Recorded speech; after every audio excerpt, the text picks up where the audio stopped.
Yo, what up, fam? It's your boy, Big Walt, back up in here with another episode of Blockchain 411. This week, Palau is in the news.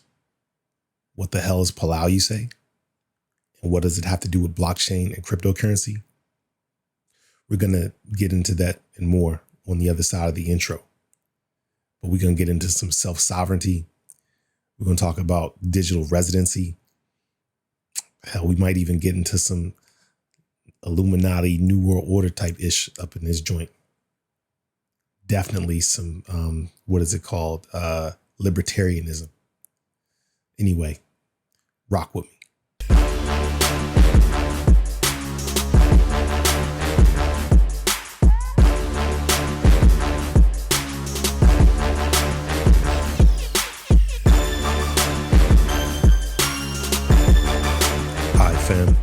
Let's go in. Hypebeast headlines. It says Palau launches a digital residency program available for all global citizens. Located in the Western Pacific Ocean, the Republic of Palau is an archipelago of over 500 islands and home to just over 18,000 inhabitants. While traditionally known for its beautiful natural landscapes and pristine dive sites, a new development has brought the small island nation into focus. Now, there's quite a bit going on right there, particularly about global citizens and digital residency programs. And you're probably still wondering what on earth that has to do with crypto and blockchain. We're going to get into that. But first, let's get some context. What's Palau and where is it? A lot of people probably don't even know what the Western Pacific Ocean is. Let's go to our friend Google Earth and check it out. So you can see smack dab in the middle is Palau, from where I've got this map set up, and it's sitting right in between Guam and the Philippines. It's a little bit, south of Guam, but in the middle of Guam and the Philippines. Additionally, it's north of New Guinea, and you can see to the sort of like mid-bottom left, you start to see the islands of Indonesia down there. If you look even further down, you can see the northern part of Australia. So this is where Palau sits. It's a super, tiny island chain sitting out there in the Pacific. Now, if we go to the CIA World Factbook, we can learn a few interesting details about Palau. We can see what the flag is and some other information. But one of the things that I wanted to give you from a contextual perspective, so you can kind of again, understand the things that we're about to discuss. It's an island, but not a single island. It's an archipelago. There's more than 500 islands in the chain. Those islands have a total of about 459 square kilometers. By way of comparison, that's about 2.5 times the city, or 2.5 times the city of Washington, D.C. In the United States. Population is roughly, 20,000 people. And from a historical context, humans first populated Palau around 1000 BC. And in modern history, the island chain's been colonized first, I think, by the Spaniards, then by who came after Spain, Germany, and then Japan took it over. And after World War II, it came under the stewardship of the United States. It wasn't until 1984 that the island gained its independence. So that's what we're working with here. We'll see what all this has to do with cryptocurrencies.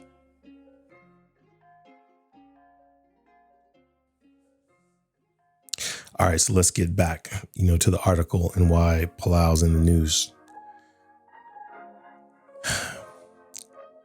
Palau's president, Mr. Whips Jr., has just signed a major agreement putting into motion a digital residency program that will grant, quote, all global users, end quote, the chance to apply for digital residency. The project is spearheaded by Palo Alto-based Cryptic Labs and uses its root name system, RNS, to allow citizens from around the world to claim digital residency in Palau through blockchain. If accepted, the new digital residents can reap the benefits of residency without needing to physically reside there. For those currently in countries that restrict cryptocurrency trading, this could potentially be a game changer. We're going to come back to that. Quote, one of the things that we as a country wanted to do is diversify our economy and create a financial center hub, President Whips told Decrypt in an interview. As a small country, that's challenging, but when you're moving digitally, that's easy. Cryptic Labs states that its system will conduct ID verification and yearly Know Your Customer KYC procedures, and President Whips makes clear that this project isn't a means to bypass laws for illegal or harmful activity. Quote, our digital residency program has the capacity for internationally recognized standards of identity verification to ensure that Palau upholds the rule of law and our reputational integrity. We welcome all global citizens to apply to participate in Palau's digital residency program, President Whips said in an announcement. So this is very interesting. We've seen this before. I mentioned before that Palau only has about 20,000, the population size is around 20,000. And so as a country, like, how do you generate revenue? And we've seen across the globe situations where, countries like Ireland, it's not nearly as small as Palau, but a small country. Ireland makes itself amenable to global corporations to set up shop there. And, other countries have done the same. I think Estonia is another example of a place like that. And so that's kind of, what this is all about. It is economics motivated. Inside Bitcoins is reporting that Binance CEO Changpeng Zhao, or CZ as he's known, attended the launch of the Palau NFT IDs. Notice that they're speaking about NFT IDs and not digital residency platforms. That's a detail that we're going to get back to in a second. But for now, let's just dig into this full-throated support that CD is given to this Palau initiative. So he says, quote, we will definitely explore further investment in the Palau ecosystem. We've already expressed our interest in, outside of crypto, traditional financial service sectors, including payment services, digital banks, etc. He goes on to say that because of Palau's small population, it's very suitable as a ground for prototyping financial innovations. The country has a population of around 20,000 people. CZ noted that small countries were more flexible towards innovation and tended to adopt new technologies faster. He also added that Palau had a kind of US-driven economy with a fair development track record. Basically, what he's saying is there's not a lot of red tape. There's not a lot of bureaucracy. If you've got the right relationships, Palau is a place that can act as sort of an incubator or laboratory for digital and financial innovation. And this is why Binance is interested in Palau. And obviously they wanted to observe and support this digital residency program, particularly because of the crypto angle. Speaking of crypto angle, we're about to get into the NFT ID aspect of things.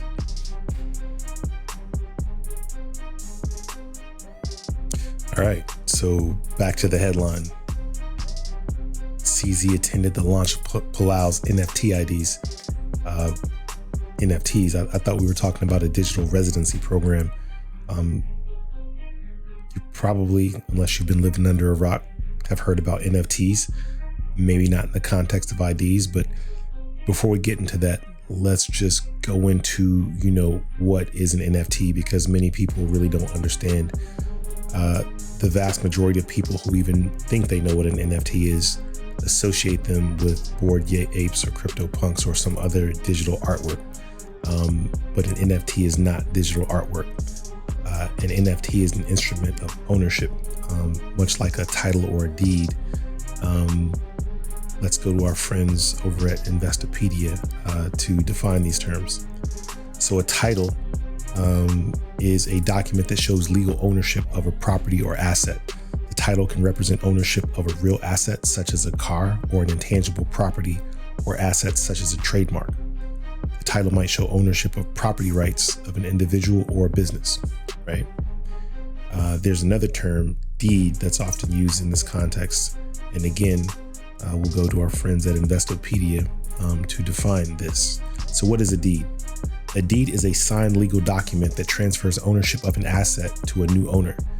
Deeds are most commonly used to transfer ownership of property or vehicles between two parties. The purpose of a deed is to transfer a title, the legal ownership of a property or asset, from one person or company to another. So that's it, right? If you think about an NFT as actually kind of the combination of a title and a deed, it shows ownership, but also the smart contract that it belongs to will actually keep track of the transfers from one owner to another owner. So the Bored Ape image of the monkey or whatever, the gorilla, is not the NFT, it's art. The NFT is actually the blockchain instrument that indicates who owns that piece of art, right? So we can keep those things separate. So based on these definitions in this background, you can kind of imagine that an NFT ID might be the ownership of an ID, perhaps, but we'll dig in to see, what these guys are talking about. So let's go back to what Inside Bitcoins has to say about this, what Palau is doing as it relates to NFT IDs in their digital residency program. So they say non-fungible tokens are finding interesting use cases, and unlike private cryptocurrencies, these crypto assets have been endorsed by many countries globally. The Republic of Palau recently announced that it would issue identification cards as non-fungible tokens, or NFTs. The founder and CEO of the Binance cryptocurrency exchange, CZ, attended the launch of these NFTs by the Pacific Island country. During the launch, Zhao also met with the president of the country, Surangao Whips Jr. In January, Palau announced the launch of the Root Name System, RNS, that would support the digital residency program in the country. The program was developed with the help of Cryptic Labs in California. Cryptic Labs allows citizens globally to access identity cards issued by the Palau government. The country already issues physical IDs like most countries globally. These NFT IDs will be used for a wide range of things. They will be equipped with Know Your Customer or KYC capabilities, allowing people to access digital banking systems and assisting in verifying on-chain signatures. These new IDs will allow individuals to access services that require them to provide government-issued identification cards. So, a couple things to think about here. NFTs are ownership instruments, and they're saying that they're using them as identification. And so the question is, can NFTs actually be used as IDs? And if so, how? Which use cases are appropriate? Which use cases are not appropriate? And there's actually an interesting white paper by Walt ID. And they go into, how they use NFTs for ID and when you shouldn't. But if we look down here, they speak about something called ownership-based access management, and that's where NFTs shine. They make the case, and I'll leave this link in the description, and you can read it for yourself. But they make the case that one of the weaknesses of NFTs as ID cards or IDs is that NFTs can change ownership. So for instance, like again, let's use CryptoPunks.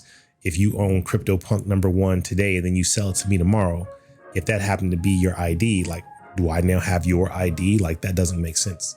IDs should always have a one-to-one with a human being. Also, they make the case that NFTs don't really have a good verification story or registration story. So, anybody can go and buy, any NFT. Typically in the real world of ID cards, you depend on some government agency to verify and validate who you are before they issue you the ID. Because once they issue you that ID, they're going to vouch that you are who that ID says you are. And NFTs really don't have a good story around that. What NFTs are good at is showing or proving ownership.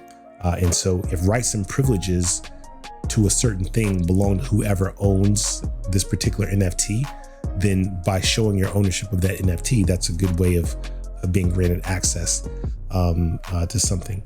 And there are a lot of web properties, Web3 properties right now that ask for your NFT before they admit you into the service. So that's the TLDR. I'll let you read this white paper on your own. It's a really good read, actually, very educational. So yeah, as both of the Hypebeast and the Inside Bitcoins article stated, Palau had a lot of help from Cryptic Labs that they leaned on to help create this digital residency program. And it seems as though Cryptic Labs is heavy inside the resident ID card game, or the crypto ID, blockchain ID game. And we're going to look at their work here shortly. But I wanted to just, give you guys a little bit more context that companies have been working on blockchain-based IDs for a while. And just to give you an example of a couple, one is One Cosmos. There's an article, and I'll put this link in the description, called Digital Identity Management on the Blockchain. And they discuss, any number of ways they do identity management for large corporations and governments via blockchain. Another company that does this is AuthenticID, and AuthenticID and One Cosmos actually just announced a strategic partnership not too long ago. So I'll leave these links in the description. You can go check it out. But I think it's important that you know that this digital ID, or this NFT ID that Palau is going to be issuing via help from Cryptic Labs, this is not, something that's been done in isolation. It's not unique. Cryptic Labs probably isn't even the first to be attempting something like this. I first learned about AuthenticID way back in 2018, 2019. So they've been at this game for a minute. Anyway, just a little bit of context. Now we'll get into, really what Cryptic Lab has done for Palau. Hey, man. Now let's look at this RNS platform, this digital residency platform. Their website is RNSID, and the title of it, they call it the Sovereignty-Backed Web3 ID. It says the GPS coordinates of your birthplace should not determine your future. So they're trying to separate you as an individual from your citizenship or your identity. It's kind of interesting from a New World Order, or sort of like one world globalization perspective. But let's dig into it a little bit. It says the Palau Digital Residency launches on RNS. The Republic of Palau is the first sovereign nation in the world to authorize a blockchain native digital residency program that offers global citizens unprecedented access to economic freedom. The Palau vision for global economic freedom includes the digital residency program. They say it's a single vision that one day citizens from all around the world will be able to access economic opportunities equally. The vision that one day we could democratize access to fundamental business activities for all people around the world. And the vision that one day we can empower global citizens from anywhere across the globe to connect and to access the digital world regardless of geographic boundaries. Those are direct statements from the president whips of the Republic of Palau. So before we dig in a little bit deeper into that, the first word on the screen is sovereignty. And I think they mean something different than what is typical, the way sovereignty is typically used in a blockchain ID perspective. There's this notion of the self-sovereign ID, meaning an ID for yourself that you own, independent of any nation or any governmental authority. And if we look at how Wikipedia defines it, they say self-sovereign identity is an approach to digital identity that gives individuals control of their digital identities. And it's referred to as SSI. It says SSI addresses the difficulty of establishing trust in an interaction. In order to be trusted, one party in an interaction will present credentials to the other party, and those relying parties can verify that the credentials came from an issuer that they trust. So it's way deeper than that, but I think this gives you sort of a brief understanding, at least of the overall concept. Now, much like ERC 721, has, sort of an alliance. There's an alliance of companies and individuals that are trying to promote ERC 725, which is basically a specification for the identity standard on Ethereum. Just looking here real quick, there's a proposed standard for blockchain-based identity. It's authored by Fabian Vogelsteller, who's the creator of the ERC20 standard and Web3.js. So let me just read this real quick because I think it's useful here. What is ERC 725? It's proposed standard for blockchain-based identity. And it describes proxy smart contracts that can be controlled by multiple keys and other smart contracts. ERC 735 is an associated standard to add and remove claims to an ERC 725 identity. That's 735. ERC 735 can be used to add claims to ERC 725 identity smart contracts. These identity smart contracts can describe humans, groups, objects, and machines. ERC 725 lives on the Ethereum blockchain. Just by reading that without getting into it, I can tell that it sounds like the relationship between ERC 725 and ERC 735, the fact that you can add claims to an ERC 725 contract via ERC 735 sounds a lot like OAuth 2.0 and OpenID Connect, which, you would expect people not to reinvent the wheel. If it works in Web 2.0, then figure out a way to make that same interaction work in Web 3.0.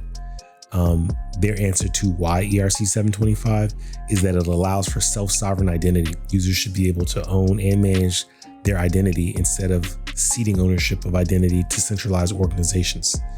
And that's basically the nuts and bolts of it. So what I think, when I see sovereignty-backed Web3 ID here with this RNS, which is the residency naming service, I don't think that they mean the same thing as self-sovereign ID. I actually do think that they are basically saying that it's sovereignty-backed, meaning the island or the nation of Palau is a sovereign nation, and so it's a Web3 ID that's backed by the sovereignty of the nation of Palau. So I say all that just to say, let's not get these two things confused, because it would be very easy to get it confused given the language that's being used. All right, fam. Now that we have all that out the way, let's dig a little bit deeper in this RNS platform. Off the rip, I see I messed the name up earlier. It's not the residency name system, it's the root name system. Root name system is the official technology provider for the Palau Digital Residency Program and the world's first digital Web3 identity platform developed to support the application and issuance of sovereignty-backed IDs. So RNS, that sounds a lot like DNS, sounds a lot like ENS. I imagine it probably works in a similar way under the covers, particularly since ENS names are also issued as NFTs. But we'll dig in we'll dig that deep probably later in a different episode.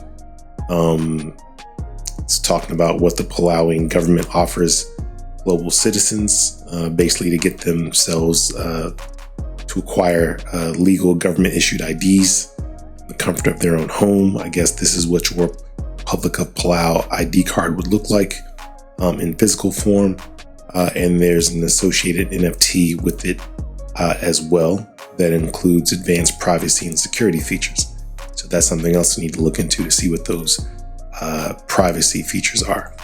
One thing that I wanted to point out is that Tim Draper has lent his credibility to this as well, in that he is, aligning himself with the government of Palau and their partner, Cryptic Labs. So that's something of note. Tim Draper being a very successful venture capitalist.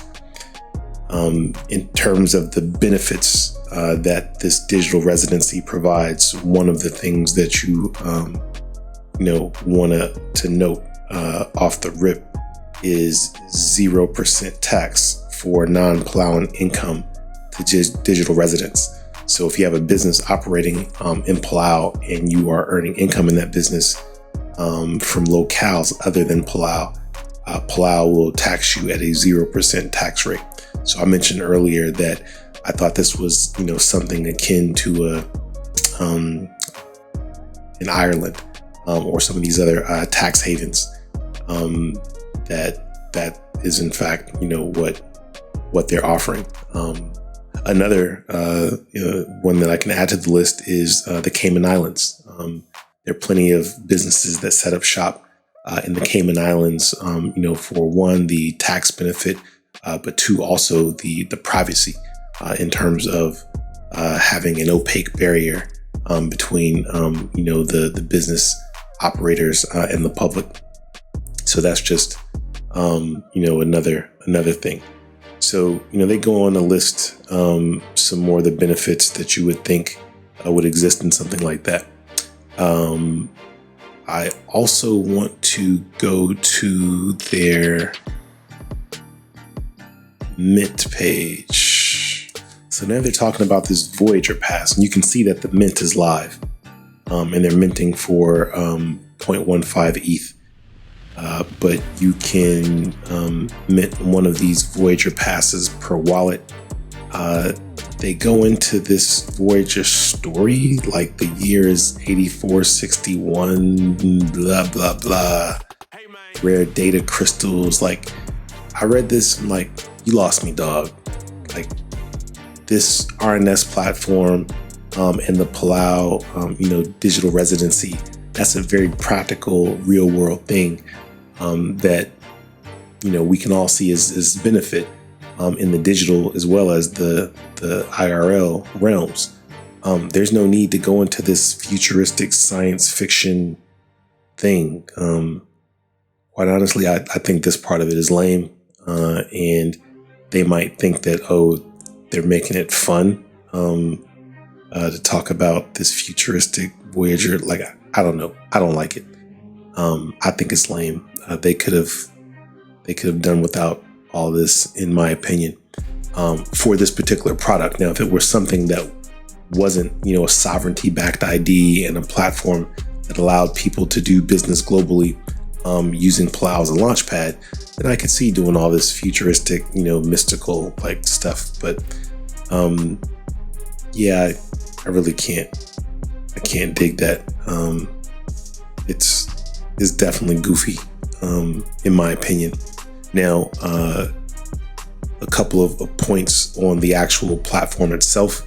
The Voyager Pass is the first sovereignty concept NFT and grants utility via priority access to the Republic of Palau Digital Residency Platform, namely Palau ID card, RNS ID, NFT, digital banking, 0% tax corporations, and comes with mint priorities to other rights and interest class NFTs. So there's more to come, and NFT owners get priority when it comes to that, more to come.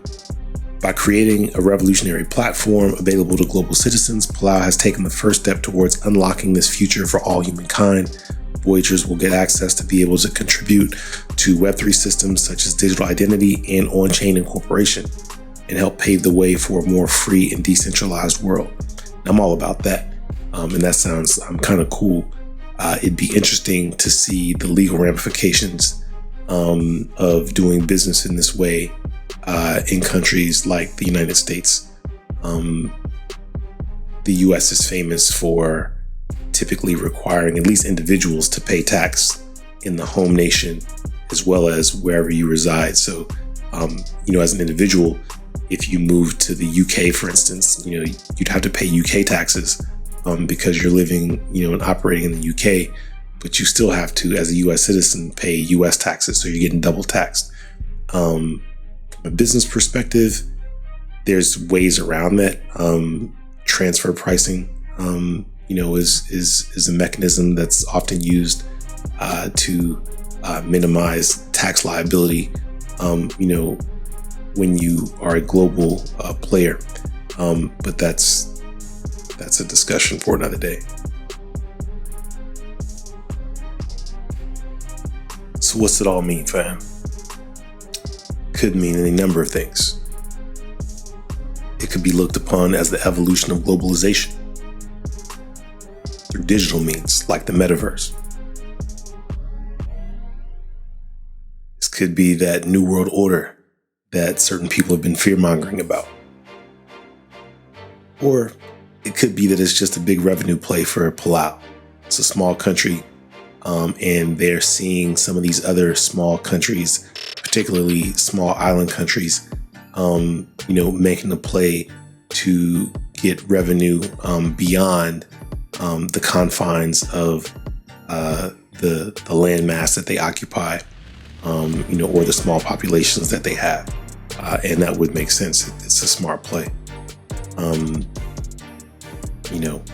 They wouldn't be the first to try to be a crypto or blockchain island. All we have to do is look at what Malta tried to dub themselves Blockchain Island, and they had some early success. Seems like things have waned a bit, but I imagine it'll pick back up as soon as they get their footing. But again, for small countries that don't have a lot of natural resources or other revenue opportunities, it's the smart play.